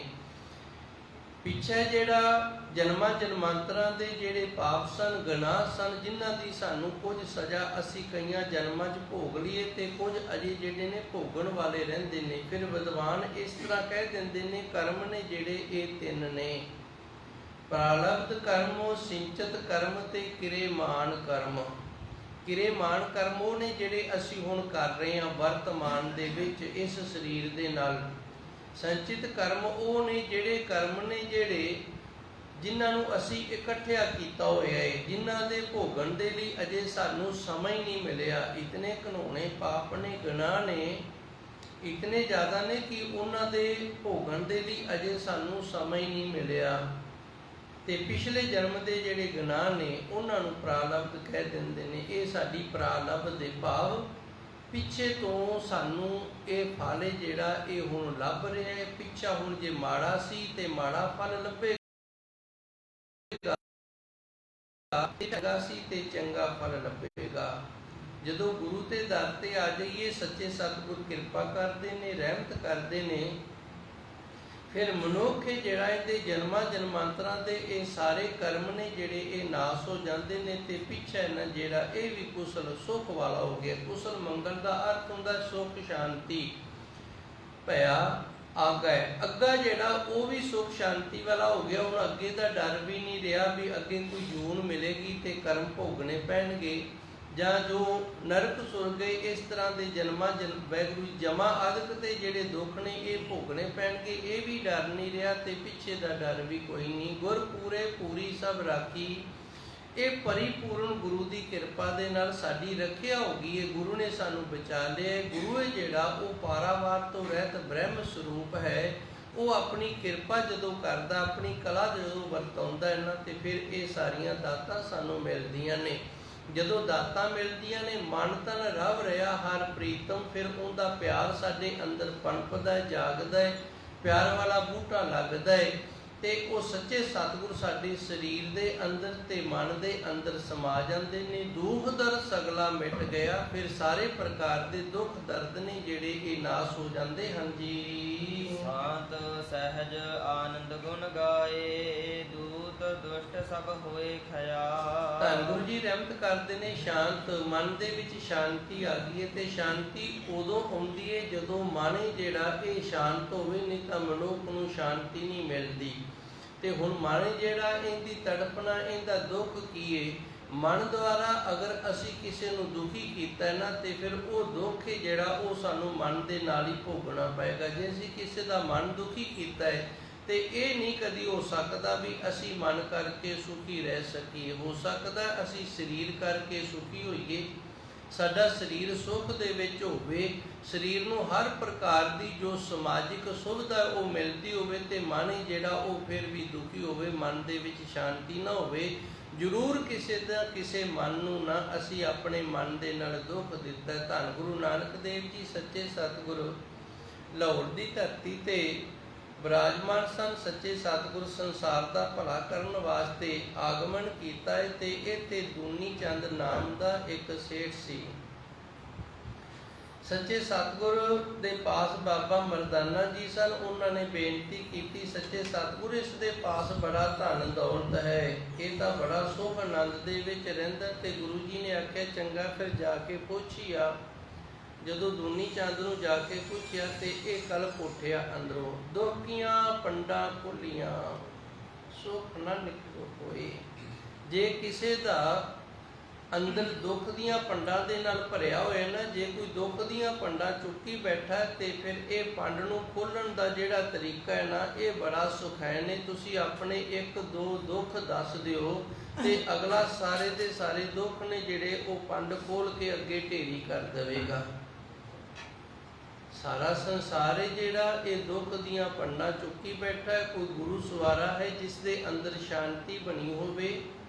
ਜਗ ਮੇ ਉੱਤਮ ਕਾਢੀਏ ਵਿਰਲੇ ਕਈ ਕੇ, ਇਸ ਤਰ੍ਹਾਂ ਦੇ ਹੈਗੇ ਨੇ ਪਰ ਹੈਨ ਵਿਰਲੇ, ਤੇ ਵਿਰਲੇ ਨੇ ਜਿਹੜੇ ਉਹ ਕੋਈ ਕਿਤੇ ਕਿਤੇ ਪ੍ਰਾਪਤ ਹੁੰਦਾ ਹੈ। ਹੁਣ ਜਦੇ ਅੰਦਰ ਮਨ ਦੁਖੀ ਹੈ ਤੇ ਸਰੀਰ ਦਾ ਜਿਹੜਾ ਸੁੱਖ ਹੈ ਨਾ, ਉਹ ਸਰੀਰ ਦਾ ਸੁੱਖ ਲੋਕਾਂ ਨੂੰ ਵੇਖ ਰਿਹਾ, ਲੋਕੀ ਵੇਖ ਰਹੇ ਨੇ ਤੇ ਮਨ ਜਿਹੜਾ ਮਨ ਦਾ ਦੁੱਖ ਲੋਕਾਂ ਨੂੰ ਨਹੀਂ ਦਿਸਦਾ। ਜਦੋਂ ਮਨ ਦੇ ਵਿੱਚ ਸ਼ਾਂਤੀ ਆ ਜਾਂਦੀ, ਇਹ ਮਨ ਦਾ ਸੁੱਖ ਹੈ। ਹੁਣ ਮਨ ਦੇ ਵਿੱਚ ਦੁੱਖ ਨਹੀਂ, ਸਰੀਰ ਵੀ ਸੁਖੀ ਹੈ ਤੇ ਮਨ ਵੀ ਸੁਖੀ। ਸ਼ਾਂਤ ਸਹਿਜ, ਇਹ ਗਿਆਨ ਵਾਲੀ ਅਵਸਥਾ ਹੈ, ਸਹਿਜ ਅਵਸਥਾ ਹੈ, ਸੁਖ ਵਾਲੀ ਅਵਸਥਾ ਹੈ। ਤੇ ਜਦੋਂ ਮਨ ਦੇ ਵਿੱਚ ਸ਼ਾਂਤੀ ਹੋ ਜਾਵੇ ਫਿਰ ਇਹ ਅਵਸਥਾ ਪ੍ਰਾਪਤ ਹੁੰਦੀ। ਆਨੰਦ ਗੁਣ ਗਾਏ, ਇਹ ਆਨੰਦ ਬੱਝ ਗਿਆ ਉਸ ਪ੍ਰਭੂ ਪਰਮਾਤਮਾ ਦੇ ਗੁਣ ਗਾਇਨ ਕਰਕੇ। ਦੂਤ ਦੁਸ਼ਟ ਸਭ ਹੋਏ ਖਿਆ, ਦੂਤ ਜਿਹੜੇ ਜਮਦੂਤ ਨੇ ਤੇ ਦੁਸ਼ਟ ਜੋ ਸਾਨੂੰ ਸ਼ਬਦਾਂ ਕਰਕੇ ਕਠੋਰ ਸ਼ਬਦ ਬੋਲ ਕੇ ਸੱਟ ਮਾਰਿਆ ਕਰਦੇ ਸਨ, ਜਾਂ ਸਾਡੇ ਨਾਲ ਜੋ ਦੁਸ਼ਟਤਾਈ ਕਰਦੇ ਨੇ, ਸਭ ਹੋਏ ਖਇਆ ਇਹ ਸਾਰੇ ਦੇ ਸਾਰੇ ਨਾਸ ਹੋ ਗਏ ਹਨ ਜੀ। ਗੁਣ ਅਵਗੁਣ ਪ੍ਰਭ ਕਛ ਨਾ ਵਿਚਾਰਿਓ, ਕਰ ਕਿਰਪਾ ਆਪਣਾ ਕਰ ਲਿਆ। ਜੇ ਕੋਈ ਮਨੁੱਖ ਇਹ ਆਖੇ ਨਾ ਬਈ ਮੈਂ ਆਪਣੇ ਸਾਰੇ ਦੇ ਸਾਰੇ ਜਿਹੜੇ ਪਾਪ ਨੇ ਉਹਨਾਂ ਨੂੰ ਭੋਗ ਕੇ ਜਾਂ ਉਹਨਾਂ ਨੂੰ ਕਿਸੇ ਪੁੰਨ ਧਰਮ ਦੇ ਨਾਲ ਪਾਸੇ ਕਰਕੇ ਤੇ ਫਿਰ ਇਸ ਅਵਸਥਾ ਨੂੰ ਪ੍ਰਾਪਤ ਕਰ ਲਵਾਂ ਤੇ ਇਹ ਕਰਜ਼ਾ ਨਹੀਂ ਲਵੇਗਾ। ਗੁਰਬਾਣੀ ਦੇ ਅੰਦਰ ਗੁਰੂ ਮਹਾਰਾਜ ਜੀ ਰਹਿਮਤ ਕਰਦੇ ਨੇ, ਲੇਖੈ ਕਤਹਿ ਨਾ ਛੂਟੀਏ, ਖਿਨ ਖਿਨ ਭੂਲਣ ਹਾਰ, ਬਖਸ਼ਣ ਹਾਰ ਬਖਸ਼ ਲੈ ਨਾਨਕ ਪਾਰ ਉਤਾਰ। ਲੇਖਾ ਦੇ ਕੇ ਜਿਹੜੇ ਗੁਨਾਹ ਨੇ ਉਹਨਾਂ ਨੂੰ ਨਹੀਂ ਪਾਸੇ ਕੀਤਾ ਜਾ ਸਕਦਾ। ਜੇ ਉਸ ਪ੍ਰਭੂ ਪਰਮਾਤਮਾ ਦੀ ਰਹਿਮਤ ਹੋ ਜਾਵੇ, ਬਖਸ਼ ਹੋ ਜਾਵੇ, ਮਿਹਰ ਹੋ ਜਾਵੇ ਤੇ ਫਿਰ ਉਹ ਸਾਡੇ ਗੁਨਾਹ ਨੇ ਜਿਹੜੇ ਉਹ ਸਾਰੇ ਦੇ ਸਾਰੇ ਧੋ ਦਿੰਦਾ। ਜਿਵੇਂ ਇੱਕ ਫਕੀਰ ਸੀ, ਪੁਰਾਣ ਦੇ ਅੰਦਰ ਲਿਖਿਆ ਹੈ, ਇਹ ਫਕੀਰ ਸੀ, ਇਹਨੇ ਜਨਮ ਤੋਂ ਲੈ ਕੇ ਬੜੀ ਬੰਦਗੀ ਕੀਤੀ ਹੈ ਤੇ ਜਦੋਂ ਇਹਦਾ ਅੰਤਲਾ ਸਮਾਂ ਆਇਆ ਹੈ ਪਰਮਾਤਮਾ ਨੇ ਆਖਿਆ ਚਲੋ ਵੇਖੀਏ ਤਾਂ ਸਹੀ, ਇਹਦੀ ਪਰਖ ਤਾਂ ਕਰੀਏ ਭਾਈ, ਸਾਰਾ ਜੀਵਨ ਬੰਦਗੀ ਕਰਦੇ ਦਾ ਗੁਜ਼ਰ ਗਿਆ, ਇਹਦੇ ਅੰਦਰ ਕਿਤਨੀ ਕੁ ਨਿਮਰਤਾ ਆਈ ਹੈ, ਕਿਤਨਾ ਕੁ ਅੰਦਰੋਂ ਇਹ ਸ਼ਾਂਤ ਤੇ ਸ਼ੁੱਧ ਪਵਿੱਤਰ ਸਹਿਜ ਅਵਸਥਾ ਵਾਲਾ ਹੋ ਗਿਆ। ਪ੍ਰਭੂ ਪਰਮਾਤਮਾ ਨੇ ਇੱਕ ਕੀੜੀ ਦਾ ਮਨ ਪ੍ਰੇਰਿਆ, ਉਹ ਕੀੜੀ ਇਹਦੇ ਸਰੀਰ ਦੇ ਉੱਤੇ ਚੜ੍ਹ ਗਈ ਹੈ, ਲੱਤ ਦੇ ਉੱਤੇ ਉਹਨੇ ਚੱਕ ਵੱਢ ਦਿੱਤਾ ਤੇ ਇਹ ਅੰਦਰੋਂ ਗੁੱਸੇ ਦੇ ਨਾਲ ਕੀੜੀ ਨੂੰ ਮਲ ਦਿੰਦਾ, ਨਾਲ ਇਹ ਸ਼ਬਦ ਬੋਲਦਾ ਵੀ ਤੂੰ ਮੇਰੀ ਬਿਰਤੀ ਉਖਾੜ ਦਿੱਤੀ ਹੈ, ਮੈਂ ਤਾਂ ਬੰਦਗੀ ਦੇ ਵਿੱਚ ਸੀ, ਸਮਾਧੀ ਦੇ ਵਿੱਚ ਸੀ, ਤੇਰੇ ਦੰਦ ਵੱਢਣ ਦੇ ਨਾਲ ਮੇਰੀ ਇਹ ਜਿਹੜੀ ਹਾਲਤ ਸੀ ਨਾ ਇਹ ਉਖੜ ਗਈ ਹੈ, ਇਹ ਅਵਸਥਾ ਮੈਨੂੰ ਮਸਾਂ ਪ੍ਰਾਪਤ ਹੋਈ ਸੀ। ਅਖੀਰ ਸਮਾਂ ਆ ਗਿਆ ਤੇ ਹੁਣ ਹੰਕਾਰ ਦੇ ਵਿੱਚ ਜਾ ਕੇ ਧਰਮਰਾਜ ਨੂੰ ਕਹਿੰਦਾ ਮੇਰੇ ਤੋਂ ਲੇਖਾ ਲੈਣਾ ਕਰ, ਮੈਂ ਤੈਨੂੰ ਲੇਖਾ ਦੇਣ ਵਾਸਤੇ ਆਇਆ। ਧਰਮਰਾਜ ਚੁੱਪ ਕਰ ਗਿਆ। ਦੂਜੀ ਵਾਰ ਫਿਰ ਇਹਨੇ ਆਖਿਆ ਮੇਰੇ ਤੋਂ ਲੇਖਾ ਲੈ, ਤੀਜੀ ਵਾਰ ਫਿਰ ਆਖਿਆ ਤੇ ਫਿਰ ਹੁਣ ਧਰਮਰਾਜ ਨੇ ਆਖਿਆ ਹੁਣ ਤਾਂ ਬੋਲਣਾ ਹੀ ਪਏਗਾ। ਧਰਮਰਾਜ ਕਹਿੰਦਾ ਜੇ ਮੈਂ ਤੇਰੇ ਤੋਂ ਲੇਖਾ ਲਵਾਂ ਨਾ ਤੇ ਤੈਨੂੰ ਘੋਰ ਨਰਕਾਂ ਦੇ ਵਿੱਚ ਸੱਟਾਂ, ਤੇ ਜੇ ਬਖਸ਼ਣ ਲੱਗਾ ਤੇ ਤੇਰੇ ਨਾਲ ਹੋਰ ਵੀ ਕਈ ਪਾਪੀ ਨੇ ਜਿਹੜੇ ਉਹ ਮੈਂ ਬਖਸ਼ ਸਕਦਾ। ਇਹ ਸੁਣ ਕੇ ਬੜਾ ਹੈਰਾਨ ਹੋ ਗਿਆ ਵੀ ਇਸ ਤਰ੍ਹਾਂ ਦਾ ਕਿਹੜਾ ਫੈਸਲਾ, ਕਿਹੜਾ ਇਨਸਾਫ ਹੈ। ਮੈਂ ਤਾਂ ਸਾਰੀ ਉਮਰ ਬੰਦਗੀ ਕੀਤੀ, ਕੋਈ ਪਾਪ ਗੁਨਾਹ ਨਹੀਂ ਕੀਤਾ। ਤੇ ਧਰਮਰਾਜ ਆਂਦਾ ਉਹ ਵੇਖ ਕੀੜੀ ਹੈ ਜਿਹੜੀ ਜਿਹਨੂੰ ਤੂੰ ਮਸਲ ਦਿੱਤਾ ਸੀ ਲੱਤ ਤੇ ਚੜੀ ਨੂੰ, ਤੇਰੀ ਸਾਰੀ ਬੰਦਗੀ ਹੈ ਜਿਹੜੀ ਉਹਨੇ ਪ੍ਰਾਪਤ ਕਰ ਲਈ ਹੈ ਤੇ ਸੱਚਖੰਡ ਦੇ ਵਿੱਚ ਬੈਠੀ ਹੈ ਤੇ ਤੇਰੇ ਪੱਲੇ ਹੁਣ ਕੁਝ ਵੀ ਨਹੀਂ। ਤੇ ਜੇ ਤੇਰੇ ਉੱਤੇ ਰਹਿਮ ਦਿਲੀ ਕਰਾਂ ਤੇ ਤੇਰੇ ਨਾਲ ਹੋਰ ਵੀ ਕਿੰਨੇ ਨੇ ਜਿਹੜੇ ਉਹ ਮੈਂ ਬਖਸ਼ ਦਿਆਂਗਾ। ਗੁਰਬਾਣੀ ਦੇ ਅੰਦਰ ਫਰਮਾਨ ਹੁੰਦਾ ਹਰ ਜੀਉ ਅਹੰਕਾਰ ਨਾ ਭਾਵੀ, ਵੇਦ ਕੂਟ ਸੁਣਾਵੇ। ਗੁਰੂ ਮਹਾਰਾਜ ਜੀ ਰਹਿਮਤ ਕਰਦੇ ਨੇ ਹਰੀ ਪਰਮਾਤਮਾ ਨੂੰ ਹੰਕਾਰ ਵਾਲੀ ਗੱਲ ਨੇ ਨਾ, ਜਿਹੜੀ ਹੰਕਾਰ ਵਾਲਾ ਮਨੁੱਖ ਹੈ ਜਿਹੜਾ ਇਹ ਨਹੀਂ ਚੰਗਾ ਲੱਗਦਾ ਤੇ ਤੇਰੇ ਤਾਂ ਅੰਦਰ ਹੰਕਾਰ ਹੈ, ਹੰਕਾਰ ਕਰਕੇ ਤੇਰਾ ਸਾਰਾ ਕੁਝ ਜਿਹੜਾ ਉਹ ਨਾਸ ਹੋ ਗਿਆ ਹੈ। ਉਸ ਪ੍ਰਭੂ ਪਰਮਾਤਮਾ ਨੂੰ ਹੰਕਾਰ ਨਹੀਂ ਪਾਉਂਦਾ। ਇਸੇ ਤਰ੍ਹਾਂ ਧੰਨ ਗੁਰੂ ਮਹਾਰਾਜ ਜੀ ਅੱਜ ਦੇ ਪਾਵਨੇ ਸ਼ਬਦ ਦੀ ਦੂਜੀ ਪੌੜੀ ਦੇ ਵਿੱਚ ਸਾਨੂੰ ਦੱਸਦੇ ਨੇ ਗੁਣ ਅਵਗੁਣ ਪ੍ਰਭ ਕਛ ਨਾ ਵਿਚਾਰਿਓ, ਜਿੰਦੇ ਅੰਦਰ ਨਿਮਰਤਾ ਹੀ ਆ ਜਾਂਦੀ ਏ। ਜਿਹੜਾ ਹੰਕਾਰ ਦੇ ਵਿੱਚ ਨਹੀਂ ਬੋਲਦਾ, ਬੰਦਗੀ ਦਾ, ਸਿਮਰਨ ਦਾ, ਸੇਵਾ ਦਾ ਹੰਕਾਰ ਨਹੀਂ ਕਰਦਾ, ਫਿਰ ਗੁਰੂ ਕਿਰਪਾ ਕਰਦਾ, ਉਹਦੇ ਗੁਣ ਤੇ ਅਵਗੁਣ ਸਾਰੀ ਬਖਸ਼ ਲੈਂਦਾ ਹੈ। ਗੁਣ ਅਵਗੁਣ ਪ੍ਰਭ ਕਛ ਨਾ ਵਿਚਾਰਿਓ, ਉਹਦੀ ਵਿਚਾਰ ਹੀ ਨਹੀਂ ਕਰਦਾ ਵੀ ਗੁਣ ਜ਼ਿਆਦਾ ਨੇ ਕਿ ਅਵਗੁਣ ਜ਼ਿਆਦਾ ਨੇ। ਪ੍ਰਭੂ ਪਰਮਾਤਮਾ ਉਹਨੂੰ ਬਖਸ਼ ਲੈਂਦਾ ਹੈ। ਕਰ ਕਿਰਪਾ ਆਪਣਾ ਕਰ ਲਿਆ, ਕਿਰਪਾ ਕਰਕੇ ਫਿਰ ਉਹਨੂੰ ਆਪ ਦਾ ਬਣਾ ਲੈਂਦਾ। ਕਿਹਨੂੰ ਆਪ ਦਾ ਬਣਾਉਂਦਾ? ਜਿਹਦੇ ਅੰਦਰ ਹੰਕਾਰ ਨਹੀਂ, ਜਿਹੜਾ ਬੰਦਗੀ ਦਾ, ਸੇਵਾ ਦਾ, ਸਿਮਰਨ ਦਾ ਹੰਕਾਰ ਨਹੀਂ ਕਰਦਾ, ਉਹਦੇ ਤੇ ਗੁਰੂ ਦੀ ਕਿਰਪਾ ਹੋ ਜਾਂਦੀ ਏ। ਉਹਨੂੰ ਲੇਖਾ ਨਹੀਂ ਦੇਣਾ ਪੈਂਦਾ, ਉਹਦੇ ਕਰਮ ਜਿਹੜੇ ਨੇ ਮਾੜੇ ਤੇ ਚੰਗੇ ਸਾਰੇ ਧੋਤੇ ਜਾਂਦੇ ਨੇ। ਪ੍ਰਭੂ ਪਰਮਾਤਮਾ ਉਹਦੀ ਬਾਂਹ ਫੜ ਕੇ ਉਹਨੂੰ ਆਪਣਾ ਬਣਾ ਲੈਂਦਾ ਹੈ ਜੀ। ਅਤੁਲ ਵਡਾਈ ਅਚੁੱਤ ਅਬਿਨਾਸੀ, ਨਾਨਕ ਉਚਰੈ ਹਰਿ ਕੀ ਜਇਆ। ਧੰਨ ਗੁਰੂ ਮਹਾਰਾਜ ਜੀ ਸੱਚੇ ਸਤਿਗੁਰ ਕਿਰਪਾ ਕਰਦੇ ਨੇ। ਅਤੁਲ ਦਾ ਅਰਥ ਹੁੰਦਾ ਜਿਹਨੂੰ ਤੋਲਿਆ ਨਾ ਜਾ ਸਕੇ। ਅਤੁਲ ਵਡਾਈ ਉਸ ਪ੍ਰਭੂ ਪਰਮਾਤਮਾ ਦੀ ਵਡਿਆਈ ਹੈ ਨਾ, ਜਿਹੜੀ ਉਹਨੂੰ ਅਸੀਂ ਤੋਲ ਕੇ ਬਿਆਨ ਨਹੀਂ ਕਰ ਸਕਦੇ ਵੀ ਉਹਦੀ ਇਤਨੀ ਕੁ ਵਡਿਆਈ ਹੈ। ਕਈ ਚੀਜ਼ਾਂ ਨੇ ਉਹ ਤਕੜੀ ਦੇ ਨਾਲ ਤੋਲੀਆਂ ਜਾਂਦੀਆਂ ਨੇ, ਕਈ ਚੀਜ਼ਾਂ ਨੇ ਉਹ ਜ਼ੁਬਾਨ ਦੇ ਨਾਲ ਤੋਲੀਆਂ ਜਾਂਦੀਆਂ ਨੇ, ਉੱਥੇ ਤਕੜੀ ਕੰਮ ਨਹੀਂ ਕਰਦੀ। ਜਿਵੇਂ ਸਾਡੇ ਘਰੇ ਕੋਈ ਪਸ਼ੂ ਹੈ, ਅਸੀਂ ਵੇਚਣਾ ਹੈ, ਤੇ ਜਿਹੜਾ ਵਪਾਰੀ ਹੁੰਦਾ ਹੈ ਨਾ, ਉਹ ਜ਼ੁਬਾਨ ਦੇ ਨਾਲ ਤੋਲ ਕੇ ਰੱਖ ਦਿੰਦਾ ਵੀ ਇਹ ਤੇਰੀ ਚੀਜ਼ ਇਤਨੇ ਕੁ ਦੀ ਹੈਗੀ ਏ। ਇਸ ਹੁਣ ਵੇਖੋ, ਇਹ ਜ਼ੁਬਾਨ ਦੇ ਨਾਲ ਤੋਲੀ ਗਈ ਏ। ਤੇ ਕਈ ਚੀਜ਼ਾਂ ਨੇ ਉਹਨਾਂ ਨੂੰ ਤੋਲਣ ਦੇ ਲਈ ਫਿਰ ਸਾਨੂੰ ਤੱਕੜੀ ਹੈ ਜਿਹੜੀ ਉਹ ਵਰਤਣੀ ਪੈਂਦੀ, ਉਹਨਾਂ ਨੂੰ ਤੱਕੜੀ ਤੇ ਤੋਲਣਾ ਪੈਂਦਾ। ਹੁਣ ਇੱਥੇ ਜਿਹੜਾ ਅਤੁੱਲ ਹੈ ਨਾ ਤੋਲਿਆ ਜਾਣ ਵਾਲਾ, ਜ਼ੁਬਾਨ ਦੇ ਨਾਲ ਉਸ ਪ੍ਰਭੂ ਪਰਮਾਤਮਾ ਨੂੰ ਨਹੀਂ ਤੋਲਿਆ ਜਾ ਸਕਦਾ। ਗੁਰਬਾਣੀ ਦੇ ਅੰਦਰ ਫਰਮਾਨ ਆਉਂਦਾ ਹੈ, ਸੋਈ ਅਜਾਨ ਕਹੈ ਮੈਂ ਜਾਣਾ, ਜਾਣਨ ਹਾਰ ਨਾ ਸ਼ਾਨਾ ਰੇ। ਜਿਹੜਾ ਇਹ ਆਖ ਦਿੰਦਾ ਨਾ ਵੀ ਮੈਂ ਰੱਬ ਨੂੰ ਜਾਣ ਲਿਆ, ਮੈਨੂੰ ਰੱਬ ਦਾ ਪਤਾ, ਤੇ ਗੁਰਬਾਣੀ ਆਖਦੀ ਏ ਉਹੀ ਬੰਦਾ ਅਣਜਾਣ ਏ, ਉਹਨੂੰ ਕੱਖ ਵੀ ਨਹੀਂ ਪਤਾ। ਸੋਈ ਅਜਾਨ ਕਹੈ ਮੈਂ ਜਾਣਾ, ਜਿਹੜਾ ਇਹ ਆਖਦਾ ਮੈਨੂੰ ਰੱਬ ਦੇ ਘਰ ਦਾ ਭੇਤ ਆ ਗਿਆ, ਮੈਂ ਉਸ ਪਰਮਾਤਮਾ ਨੂੰ ਆਪਣੇ ਲਫ਼ਜ਼ਾਂ ਦੇ ਨਾਲ ਤੋਲ ਲਿਆ, ਮੈਂ ਉਹਨੂੰ ਗਿਆਨ ਕਰਕੇ ਤੋਲ ਲਿਆ, ਮੈਂ ਉਹਨੂੰ ਕਿਸੇ ਹੋਰ ਤਰੀਕੇ ਕਰਕੇ ਤੋਲ ਲਿਆ, ਜਾਣ ਲਿਆ। ਇਹ ਸਾਰਿਆਂ ਤੋਂ ਵੱਡਾ ਅਣਜਾਣ ਏ, ਇਹਨੂੰ ਕੱਖ ਵੀ ਪਤਾ ਨਹੀਂ। ਜਾਣਨ ਹਾਰ ਨਾ ਸ਼ਾਨਾ ਰੇ, ਜਿਹਨੇ ਜਾਣ ਲਿਆ ਉਹ ਲੁਕਿਆ ਵੀ ਨਹੀਂ ਰਹਿੰਦਾ। ਫਿਰ ਜਿਸਨੇ ਪਰਮਾਤਮਾ ਨੂੰ ਜਾਣ ਲਿਆ ਉਹ ਲੁਕਿਆ ਨਹੀਂ ਰਹਿੰਦਾ, ਤੇ ਜਿਹਨੇ ਜਾਣਿਆ ਨਹੀਂ ਕਹਿੰਦਾ ਮੈਂ ਜਾਣ ਲਿਆ ਏ, ਤੇ ਉਹ ਜਿਹੜਾ ਹੈ ਨਾ ਉਹ ਅਣਜਾਣ ਏ, ਉਹਨੂੰ ਕੱਖ ਵੀ ਨਹੀਂ ਪਤਾ।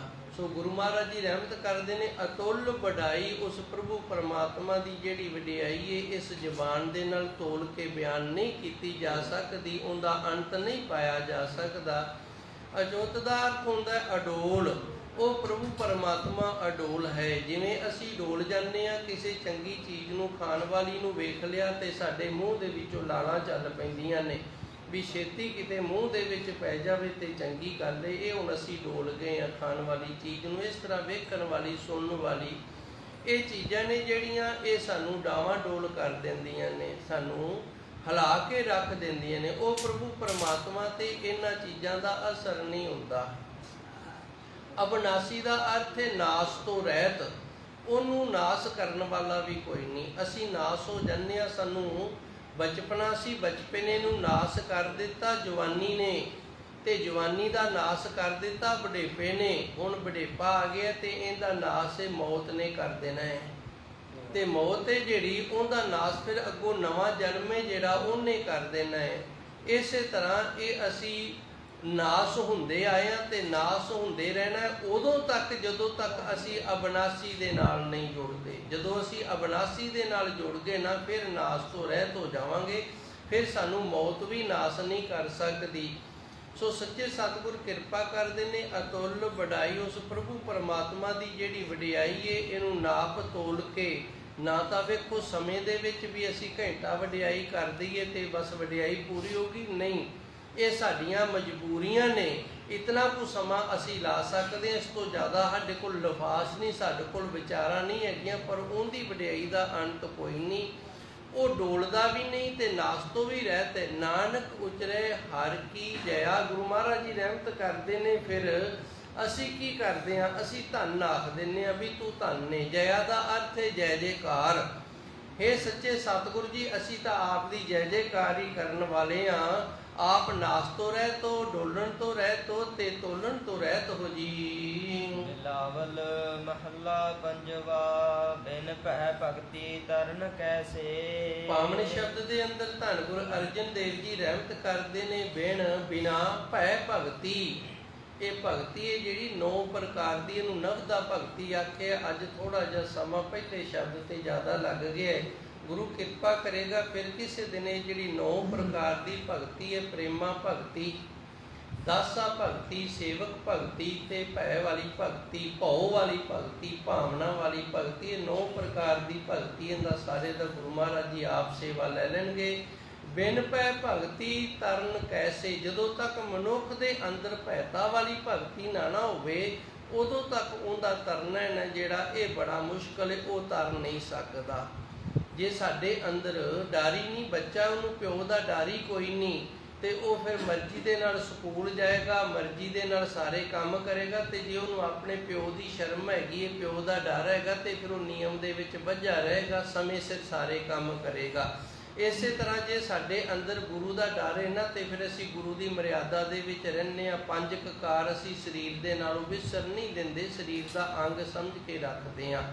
ਡਰ ਹੈ ਨਾ ਗੁਰੂ 10ਵੇਂ ਪਾਤਸ਼ਾਹ ਦਾ। ਇਸੇ ਤਰ੍ਹਾਂ ਜਦੋਂ ਗੁਰੂ ਮਹਾਰਾਜ ਜੀ 10ਵੇਂ ਪਾਤਸ਼ਾਹ ਦਾ ਸਾਡੇ ਅੰਦਰ ਡਰ ਹੈ ਤੇ ਫਿਰ ਅਸੀਂ ਨਿਤਨੇਮ 7 ਬਾਣੀਆਂ ਦੇ ਜ਼ਰੂਰ ਕਰਾਂਗੇ। ਇਹਨੂੰ ਆਖਦੇ ਨੇ ਭੈ ਭਗਤੀ, ਭੈ ਵਾਲੀ ਭਗਤੀ, ਡਰ ਕੇ ਭਗਤੀ ਕਰਨਾ। ਵੈਸੇ ਮਨ ਨਹੀਂ ਕਰਦਾ ਸਾਡਾ, ਚਲੋ ਕੋਈ ਗੱਲ ਨਹੀਂ, ਪਿਆਰ ਨਹੀਂ ਹੈਗਾ, ਅੰਦਰੋਂ ਮਨ ਵੀ ਨਹੀਂ ਮੰਨਦਾ, ਪਰ ਡਰ ਕਰਕੇ ਅਸੀਂ ਜੋ ਕਰ ਰਹੇ ਹਾਂ। ਕਈ ਵਾਰੀ ਇਸ ਤਰ੍ਹਾਂ ਕਰਦਿਆਂ ਕਰਤ ਅਭਿਆਸ ਕੇ ਜੜਮਤ ਹੋਤ ਸੁਜਾਨ, ਰਸਰੀ ਆਵਤ ਜਾਤੇ ਸਿਲ ਪਰ ਪਰਤ ਰਸਾਨ। ਇਸ ਤਰ੍ਹਾਂ ਡਰ ਦੇ ਨਾਲ ਕਰਦਿਆਂ ਨਾ ਗੁਰੂ ਦੀ ਕਿਰਪਾ ਹੋ ਜਾਂਦੀ ਹੈ। ਗੁਰਸਿੱਖ ਜਿਹੜਾ ਉਹ ਅਭਿਆਸੀ ਬਣ ਜਾਂਦਾ ਤੇ ਉਹਦਾ ਵੀ ਬੇੜਾ ਪਾਰ ਹੋ ਜਾਂਦਾ ਹੈ। ਕਰਤ ਅਭਿਆਸ ਕੇ ਜੜਮਤ ਹੋਤ ਸੁਜਾਨ। ਜੜਮਤ ਕਹਿੰਦੇ ਨੇ ਜਿੰਦੀ ਮੱਤ ਜੜ ਵਰਗੀ ਹੋਵੇ, ਭਾਵ ਜਿੰਦੀ ਮੱਤ ਖੁੱਲ੍ਹਦੀ ਨਾ ਹੋਵੇ, ਜਕੜੀ ਹੋਵੇ। ਜਿਵੇਂ ਕਈਆਂ ਦੀ ਬੁੱਧੀ ਹੁੰਦੀ ਏ, ਉਹ ਜਕੜੀ ਹੁੰਦੀ, ਉਹਨੂੰ ਕਿੰਨਾ ਹੀ ਸਮਝਾ ਲਵੋ ਉਹਦੇ ਪੱਲੇ ਹੀ ਕੁਝ ਨਹੀਂ ਪੈਂਦਾ, ਉਹਨੂੰ ਸਮਝ ਹੀ ਨਹੀਂ ਆਉਂਦੀ ਗੱਲ ਦੀ। ਇਹ ਹੁਣ ਜੜ ਬੁੱਧੀ ਵਾਲਾ ਏ। ਕਰਤ ਅਭਿਆਸ ਕੇ, ਪਰ ਜੇ ਅਭਿਆਸੀ ਬਣ ਜਾਵੇ ਨਾ, ਅਭਿਆਸ ਕਰਦਾ ਰਵੇ ਤੇ ਇਹ ਜਿਹੜੀ ਜੜਤਾ ਵਾਲੀ ਬੁੱਧੀ ਹੈ ਨਾ, ਇਹ ਖੁੱਲ੍ਹ ਜਾਂਦੀ। ਬੁੱਧੀ ਵੀ ਕਈ ਪ੍ਰਕਾਰ ਦੀ, ਇਹਨੂੰ ਕਹਿੰਦੇ ਨੇ ਚਮੜਾ ਬੁੱਧੀ, ਤਰਲ ਬੁੱਧੀ, ਇਹ ਵੀ ਕਈ ਪ੍ਰਕਾਰ ਦੀ ਹੈ। ਵਿਦਵਾਨਾਂ ਨੇ ਇਹਦੇ ਨਾਂ ਰੱਖੇ ਹੋਏ ਨੇ। ਫਿਰ ਜਦੋਂ ਬੱਚਿਆਂ ਨੂੰ ਪੜ੍ਹਾਉਂਦੇ ਨੇ ਨਾ, ਫਿਰ ਉਹਨੂੰ ਦੱਸ ਦਿੰਦੇ ਨੇ ਤੇਰੀ ਆਹ ਬੁੱਧੀ ਹੈ, ਤੂੰ ਇਸ ਬੁੱਧੀ ਦਾ ਮਾਲਕ ਹੈ। ਰਹੋ ਵਿਚਾਰ, ਮੈਂ ਇੱਧਰ ਨਾ ਜਾਵਾਂ, ਸਮਾਂ ਆਪਣੇ ਹਿਸਾਬ ਦੇ ਨਾਲ ਭੱਜਿਆ ਜਾਂਦਾ। ਬਿਨ ਪੈ ਭਗਤੀ ਤਰਨ ਕੈਸੇ, ਜਦੋਂ ਤੱਕ ਮਨੁੱਖ ਦੇ ਅੰਦਰ ਡਰ ਹੀ ਨਹੀਂ, ਭੈ ਹੀ ਨਹੀਂ, ਭਉ ਹੀ ਨਹੀਂ, ਭਾਵਨਾ ਨਹੀਂ, ਤੇ ਉਹਦਾ ਫਿਰ ਸੰਸਾਰ ਤੋਂ ਤਰਨਾ ਬੜਾ ਮੁਸ਼ਕਲ ਹੈ ਜੀ। ਕਰਹ ਅਨੁਗ੍ਰਹ ਪਤਿਤ ਉਦਾਹਰਨ, ਰਾਖ ਸੁਆਮੀ ਆਪ ਭਰੋਸੈ। ਅਨੁਗ੍ਰਹ ਦਾ ਅਰਥ ਹੁੰਦਾ ਹੈ ਵੇਖਿਆ ਕੁਝ ਵੀ ਨਹੀਂ ਤੇ ਨਾ ਸੁਣ ਕੇ ਪਿਆਰ ਹੋ ਗਿਆ। ਇਸ ਦੇ ਲਈ ਫਿਰ ਮੈਂ ਇੱਕ ਉਦਾਹਰਨ ਦਿੰਦਾ ਹੁੰਨਾ। ਪੁਰਾਣਾ ਸਮਾਂ ਸੀ, ਉਦੋਂ ਲੜਕੇ ਲੜਕੀਆਂ ਇੱਕ ਦੂਜੇ ਨੂੰ ਵੇਖਿਆ ਨਹੀਂ ਸਨ ਕਰਦੇ। ਮਾਮੇ ਦਾਦਕੇ ਤੇ ਚਾਚੇ ਤਾਏ, ਹੋਰ ਭੂਆ ਫੁੱਫੜ, ਇਹ ਸੰਬੰਧੀ ਸਾਰੇ ਰਲ ਕੇ ਤੇ ਜਾ ਕੇ ਲੜਕੇ ਨੂੰ ਸ਼ਗਨ ਲਾਇਆ ਕਰਦੇ ਸਨ ਤੇ ਆਣ ਕੇ ਉਹਦਾ ਨਾਂ ਦੱਸ ਦਿਆ ਕਰਦੇ ਸਨ। ਹੁਣ ਬੱਚੀ ਨੇ ਵੇਖਿਆ ਕੁਝ ਵੀ ਨਹੀਂ, ਉਹਨੇ ਆਪਣੇ ਪਤੀ ਦਾ ਨਾਂ ਸੁਣ ਲਿਆ ਤੇ ਨਾਂ ਸੁਣ ਕੇ ਇਹਨੂੰ ਪਿਆਰ ਹੋ ਗਿਆ ਆਪਣੇ ਪਤੀ ਦੇ ਨਾਲ। ਇਹਨੂੰ ਆਖਦੇ ਨੇ ਅਣਗ੍ਰਹ। ਗ੍ਰਹ ਦਾ ਅਰਥ ਹੁੰਦਾ ਪਕੜਨਾ, ਗ੍ਰਹਿਣ ਕਰਨਾ। ਅਣ ਵੇਖਿਆ ਕੁਝ ਵੀ ਨਹੀਂ ਹੈਗਾ ਤੇ ਪਰ ਪਕੜ ਦੇ ਵਿੱਚ ਆ ਗਿਆ। ਹੁਣ ਰੱਬ ਨੂੰ ਅਸੀਂ ਕਿਹੜਾ ਵੇਖਿਆ, ਆਪਾਂ ਕਿਸੇ ਨੇ ਵੀ ਨਹੀਂ ਵੇਖਿਆ। ਤੇ ਪਰਮਾਤਮਾ ਦਾ ਨਾਮ ਜਪਦਿਆਂ ਉਸ ਪਰਮਾਤਮਾ ਦੇ ਨਾਲ ਸਾਡਾ ਪਿਆਰ ਹੋ ਜਾਵੇ। ਇਹ ਉਸ ਪਰਮਾਤਮਾ ਦੀ ਅਨੁਗ੍ਰਹ ਕਿਰਪਾ ਹੈ, ਇਹ ਉਹਦੀ ਰਹਿਮਤ ਹੈ। ਕਰੋ ਅਨੁਗ੍ਰਹ। ਗੁਰੂ ਮਹਾਰਾਜ ਜੀ ਕਹਿੰਦੇ ਨੇ ਕਿਰਪਾ ਸਾਡੇ ਤੇ ਵੀ ਕਰਦੇ। ਕਿਹੜੀ ਕਿਰਪਾ? ਤੈਨੂੰ ਅਜੇ ਵੇਖਿਆ ਨਹੀਂ, ਪਰ ਤੇਰਾ ਨਾਂ ਸੁਣ ਕੇ ਗੁਰੂ ਤੋਂ, ਕਿਉਂਕਿ ਜਿਵੇਂ ਮਾਤਾ ਪਿਤਾ ਬੱਚੀ ਨੂੰ ਦੱਸਦੇ ਨੇ, ਉਵੇਂ ਸਾਡਾ ਗੁਰੂ ਹੈ। ਗੁਰਦੇਵ ਮਾਤਾ, ਗੁਰਦੇਵ ਪਿਤਾ ਸਾਡਾ ਗੁਰੂ ਹੈ ਜਿਹੜਾ, ਇਹ ਸਾਡੀ ਮਾਂ ਦੀ ਤਰ੍ਹਾਂ ਸਾਨੂੰ ਮੱਤ ਦੇਣ ਵਾਲਾ ਹੈ, ਇਹ ਸਾਡੇ ਪਿਤਾ ਦੀ ਤਰ੍ਹਾਂ ਸਾਨੂੰ ਸੰਤੋਖ ਸਬਰ ਦੇਣ ਵਾਲਾ ਹੈ। ਕਰੋ ਅਨੁਗ੍ਰਹ, ਤੁਸੀਂ ਕਿਰਪਾ ਕਰੋ। ਤੁਹਾਡਾ ਨਾਂ ਅਸੀਂ ਗੁਰੂ ਤੋਂ ਸੁਣਿਆ ਤੇ ਸਾਡੇ ਅੰਦਰ ਵੀ ਆਪ ਜੀ ਦਾ ਨਾਂ ਸੁਣ ਕੇ ਤੇ ਪਿਆਰ ਹੈ ਜਿਹੜਾ ਉਹ ਬਣ ਜਾਵੇ। ਮੇਰੇ ਕੋਲ ਗੱਲ ਪਕੜ 'ਚ ਆ ਗਈ ਹੋਣੀ ਹੈ। ਅਨੁਗ੍ਰਹ ਦਾ ਅਰਥ ਹੁੰਦਾ ਨਾਮ ਸੁਣ ਕੇ ਪ੍ਰੇਮ ਹੋ ਜਾਣਾ। ਕਰੋ ਅਨੁਗ੍ਰਹ ਪਤਿਤ ਉਦਾਹਰਨ। ਪਤਿਤ ਕਹਿੰਦੇ ਨੇ ਪਾਪੀ ਨੂੰ ਤੇ ਉਦਾਹਰਨ ਕਹਿੰਦੇ ਨੇ ਭਲਾ ਕਰਨ ਵਾਲਾ, ਕੱਢ ਲੈਣ ਵਾਲਾ ਪਾਪਾਂ ਦੇ ਵਿੱਚੋਂ। ਇਹ ਸੱਚੇ ਸਤਿਗੁਰ ਜੀ ਸਾਡੇ ਤੇ ਵੀ ਇਹ ਕਿਰਪਾ ਕਰ ਦਿਓ ਕਿ ਤੁਹਾਡਾ ਨਾਮ ਹੈ ਜਿਹੜਾ ਇਹ ਸੁਣ ਕੇ ਸਾਡੇ ਅੰਦਰ ਪ੍ਰੇਮ ਬਣ ਜਾਵੇ। ਤੇ ਪਤਿਤ ਉਦਾਹਰਨ, ਤੁਸੀਂ ਪਾਪੀਆਂ ਦਾ ਭਲਾ ਕਰਨ ਵਾਲਿਓ। ਕੀ ਹੋ ਗਿਆ ਜੇ ਅਸੀਂ ਪਾਪੀਆਂ? ਤਾਂ ਜੋ ਪਏ ਹਮਨਾ ਪਾਪ ਕਰਨ ਤਾਂ। ਭਗਤ ਨੇ ਰੱਬ ਨੂੰ ਆਖ ਦਿੱਤਾ ਸੀ ਕੀ ਹੋ ਗਿਆ ਜੇ ਮੈਂ ਪਾਪ ਕਰਦਾ ਤਾਂ, ਪਰ ਮੇਰੇ ਪਾਪ ਕਰਨ ਦੇ ਵਿੱਚ ਹੀ ਇੱਕ ਵੱਡਾ ਗੁਣ ਹੈ। ਜੋ ਪੈ ਹਮਨਾ ਪਾਪ ਕਰੰਤਾ ਇਹ ਅਨੰਤਾ ਤੋਂ ਪਤਿਤ ਪਾਵਨ ਕੈਸੇ ਹੁੰਦਾ? ਫਿਰ ਤੈਨੂੰ ਪਾਪੀਆਂ ਨੂੰ ਭਗਤ ਬਣਾਉਣ ਵਾਲਾ ਕਿੰਨੇ ਆਖਣਾ ਸੀ? ਤੈਨੂੰ ਪਾਪੀਆਂ ਨੂੰ ਭਗਤ ਬਣਾਉਣ ਵਾਲਾ ਤਾਂ ਹੀ ਤੇਰਾ ਇਹ ਨਾਮ ਪਿਆ ਹੈ, ਤਾਂ ਹੀ ਤੈਨੂੰ ਆਖਿਆ ਗਿਆ ਜੇ ਅਸੀਂ ਪਾਪ ਕੀਤੇ ਨੇ, ਜੇ ਤੂੰ ਪਾਪੀਆਂ ਨੂੰ ਬਖਸ਼ ਲੈਣਾ ਹੈ। ਕਰੋ ਅਨੁਗ੍ਰਹ ਪਤਿਤ ਉਦਾਹਰਨ, ਪਾਪੀਆਂ ਦਾ ਭਲਾ ਕਰਨ ਵਾਲੇ ਸੱਚੇ ਸਤਿਗੁਰ ਜੀ ਸਾਡੇ ਤੇ ਵੀ ਕਿਰਪਾ ਕਰ ਦਿਓ। ਰਾਖ ਸੁਆਮੀ ਆਪ ਭਰੋਸੇ, ਤੇ ਆਪਣੇ ਭਰੋਸੇ ਦੇ ਵਿੱਚ ਸਾਨੂੰ ਰੱਖੋ। ਭਾਵ ਤੁਹਾਡੇ ਅੰਦਰ ਸਾਡਾ ਭਰੋਸਾ ਬਣ ਜਾਵੇ, ਸਾਡੇ ਅੰਦਰ ਤੁਹਾਡਾ ਭਰੋਸਾ ਬਣ ਜਾਵੇ। ਜਦੋਂ ਭਰੋਸਾ ਬਣ ਜੇ ਨਾ ਗੁਰੂ ਦਾ ਤੇ ਗੁਰੂ ਦੇ ਸਿੱਖ ਦਾ, ਤੇ ਫਿਰ ਨਿਭ ਜਾਂਦੀ ਹੈ। ਇੱਥੋਂ ਤੱਕ ਪਰਿਵਾਰ ਦੇ ਵਿੱਚ ਵੀ ਪਤੀ ਪਤਨੀ ਇੱਕ ਦੂਜੇ ਦੇ ਉੱਤੇ ਜਦੋਂ ਭਰੋਸਾ ਕਰਦੇ ਨੇ ਵੀ ਮੈਂ ਜੋ ਕਮਾ ਕੇ ਲਿਆ ਕੇ ਇਹਨੂੰ ਦਿੱਤਾ ਗਲਤ ਥਾਂ ਤੇ ਨਹੀਂ ਲਾਂਦੀ, ਤੇ ਫਿਰ ਘਰ ਪਰਿਵਾਰ ਵਿੱਚ ਸੁਖੀ ਰਹੀਦਾ। ਜੇ ਪਤੀ ਨੇ ਵਿਚਾਰੇ ਨੇ ਮਸਾਂ ਕਮਾ ਕੇ ਲਿਆਂਦੇ ਨੇ ਤੇ ਉਹਨੇ ਵਿੱਚੋਂ ਕੋਈ 2-4 ਇੱਧਰ ਉੱਧਰ ਕਰ ਦਿੱਤੇ ਨੇ ਤੇ ਫਿਰ ਭਰੋਸਾ ਟੁੱਟ ਗਿਆ ਨਾ। ਇਸੇ ਤਰ੍ਹਾਂ ਭਰੋਸਾ ਹੈ ਜਿਹੜਾ, ਇਹਦਾ ਸੰਬੰਧ ਹੈ ਜਿਹੜਾ ਇਹ ਆਪਣਾ ਬਣਿਆ ਰਵੇ। ਰਾਖ ਸੁਆਮੀ ਆਪ ਭਰੋਸੇ, ਜਿਹੜਾ ਗੁਰੂ ਜੀ ਮੈਂ ਆਪ ਜੀ ਦੇ ਉੱਤੇ ਭਰੋਸਾ ਕੀਤਾ ਹੈ ਨਾ, ਇਹ ਭਰੋਸੇ ਦਾ ਜਿਹੜਾ ਆਪਣਾ ਸੰਬੰਧ ਹੈ, ਇਹ ਸੰਬੰਧ ਨੂੰ ਤੁਸੀਂ ਰੱਖਣਾ ਕਰੋ ਜੀ। ਰਹਾਉ ਸਿਮਰਨ ਨਹੀਂ ਆਵਤ ਫਿਰਤ ਮਦ ਮਾਵਤ ਵਿਖਿਆ ਰਾਤਾ ਸਵਾਨ ਜੈਸੇ। ਅੱਗੇ ਗੁਰੂ ਮਹਾਰਾਜ ਜੀ ਰਾਓ ਵਾਲੀਆਂ ਤੁਕਾਂ ਤੋਂ ਉਪਰੰਤ ਕਿਰਪਾ ਕਰਦੇ ਨੇ, ਸਿਮਰਤ ਨਹੀਂ ਆਵਤ, ਇੱਥੇ ਜਮਕੀ ਲੱਗੇਗੀ, ਫਿਰਤ ਮਦ ਮਾਵਤ ਵਿਖਿਆ ਰਾਤਾ ਸਵਾਨ ਜੈਸੇ। ਸਿਮਰਨ ਨਹੀਂ ਆਵਤ, ਮੈਨੂੰ ਨਹੀਂ ਸਿਮਰਨ ਕਰਨਾ ਆਉਂਦਾ, ਮੈਨੂੰ ਪਤਾ ਹੀ ਨਹੀਂ ਸਿਮਰਨ ਕਿਵੇਂ ਕੀਤਾ ਜਾਂਦਾ ਹੈ।